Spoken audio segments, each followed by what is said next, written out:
Cette possibilité de restaurer du Kurosawa, c'est juste mythique.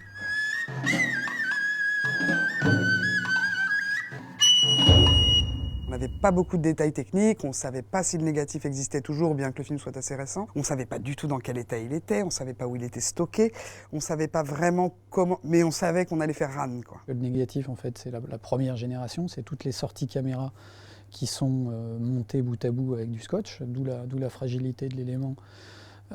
Mais aussi la noblesse, puisque ce sont toutes les sorties caméra. Donc on est vraiment sur la matrice, sur l'œuvre première. On a été à la fois surpris de se dire, bah tiens, le neg est assez bien conservé, il n'y a pas de souci, il n'y a pas de problème de conservation. Néanmoins, le neg a dû être un petit peu victime de son succès. C'est possible qu'il y ait eu des tirages dits prestige, c'est-à-dire des tirages de copies directement d'après le négatif, sans passer par des éléments intermédiaires.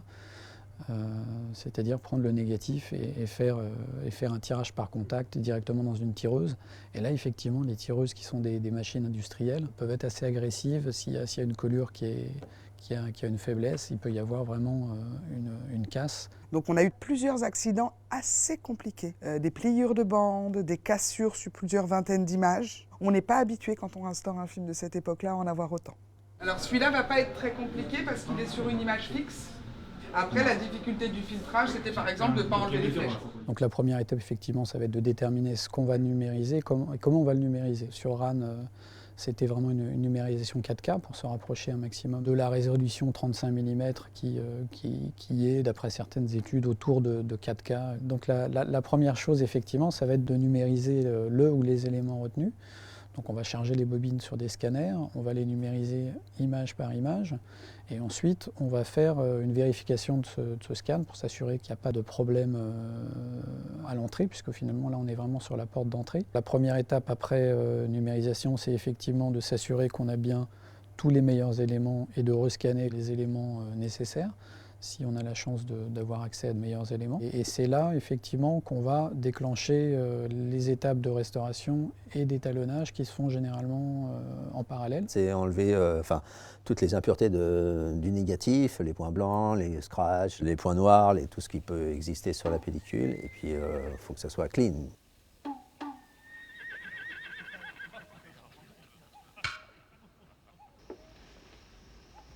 本日の巻狩りの一番手柄は大井の死を射止められた。 Le film n'est pas très vieux, il est de 85, donc il n'a pas énormément vieilli. Les couleurs sont toujours pratiquement les mêmes. Le film étant relativement récent, il ne constitue pas en lui-même un véritable sacerdoce cas d'école d'une restauration. Néanmoins, des petits challenges assez surprenants se sont quand même induits en cours de fabrication. On est sur un négatif image montée, donc collé à la main par des monteurs négatifs. Lorsqu'on a récupéré les images numérisées, on s'est rendu compte que les changements de plan étaient à 99% du temps un tout petit peu impactés par cette colle.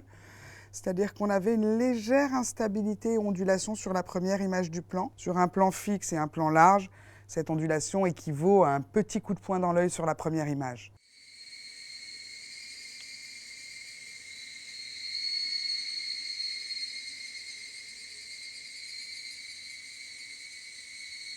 On a tout de suite compris qu'il faudrait qu'on restaure tous les changements de plan du film. On ne savait pas exactement à quel moment de la fabrication ça allait avoir lieu, mais on avait déjà pris cette décision.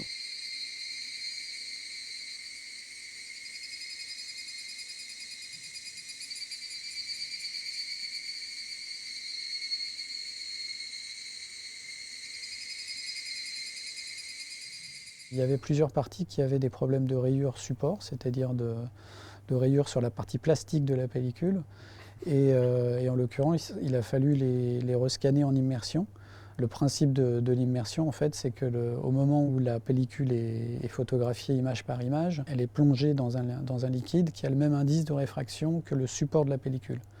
Ce qui fait que les défauts supports qui seraient détournés à sec et du coup nous révéleraient un défaut, ça va être gommé instantanément. Après, il y avait des trucages, donc des internégatifs, donc des troisième génération, puisqu'on parle négatif, interpositif, internégatif, donc qui étaient photographiquement moins beaux que le négatif. On s'est aperçu qu'il y avait des internégatifs dans des séquences de bataille, des chutes de chevaux, etc., vraiment des séquences très rapides. Et on ne comprenait pas pourquoi tout d'un coup on passait sur un plan négatif, internégatif, etc. En fait, on s'est aperçu qu'il y avait certains plans qui avait été truqué en faisant ce qu'on appelle des flops. Il y a une séquence de bataille qui est peut-être 2 minutes avant, qui comprend ces plans-là, mais inversés.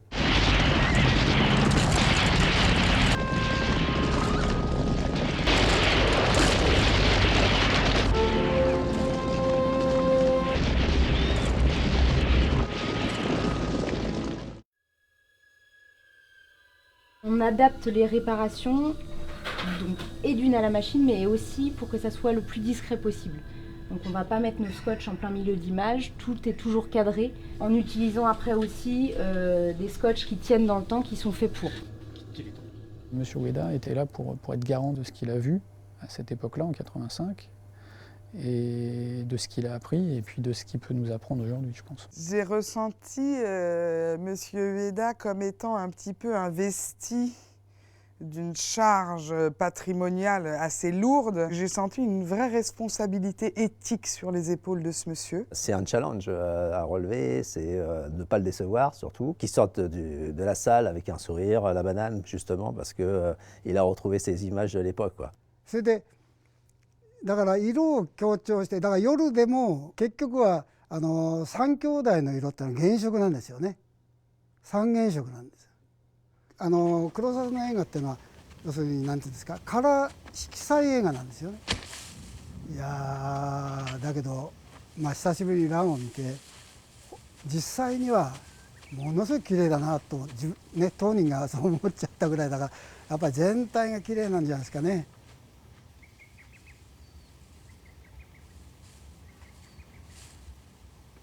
Il fallait que les kimonos soient exactement la même couleur dans chaque scène. Donc c'est très très très important. C'est un film coloré, donc ils ont eu un prix en plus pour ça. Le challenge c'était ça, c'est de retrouver les couleurs de l'époque, enfin de l'époque des vrais tissus qui ont coûté une fortune d'après ce que j'ai pu comprendre. Et donc c'était très très très important de retrouver ça. D'ailleurs il était très content de retrouver le jaune, le bleu, le rouge, vraiment à température égale, quoi. 兄弟3人力を合わせれば一文字家もこの国も安泰じゃ。 Le challenge justement c'est de garder les peaux normales et les vêtements qui ressortent un peu plus, quoi. Donc il faut trouver le juste milieu entre les tissus et les peaux. On a essayé de restituer au maximum l'étalonnage de l'époque. C'est ce que souhaitait le directeur de la photo. Et il ne voulait surtout pas toucher à quelques séquences qui étaient un peu denses, mais c'était voulu à l'époque. On pourrait très bien relever toutes les séquences qui soient moins denses pour retrouver un petit peu plus de détails. Non, au contraire, lui, ce qu'il voulait, c'était retrouver les ambiances tournées de l'époque. C'est ça qui est important finalement, c'est d'arriver à toujours s'arrêter avant d'être destructif sur les traitements qu'on va apporter sur le film. D'ailleurs, en partant, il a dit je retrouve ma copie 35 que j'avais vue à l'époque. Donc c'est un bonheur pour nous d'avoir réussi, avec les outils numériques, de pouvoir reproduire un petit peu la pellicule 35 sans les défauts du 35, c'est-à-dire les rayures, les points blancs, etc. C'est un honneur d'avoir pu faire ce film-là. Pour moi, ça fait partie des mythes du film, des films, alors donc forcément... On est fiers qu'il nous ait acceptés sur ce coup-là. C'est un plaisir. Vivement le prochain.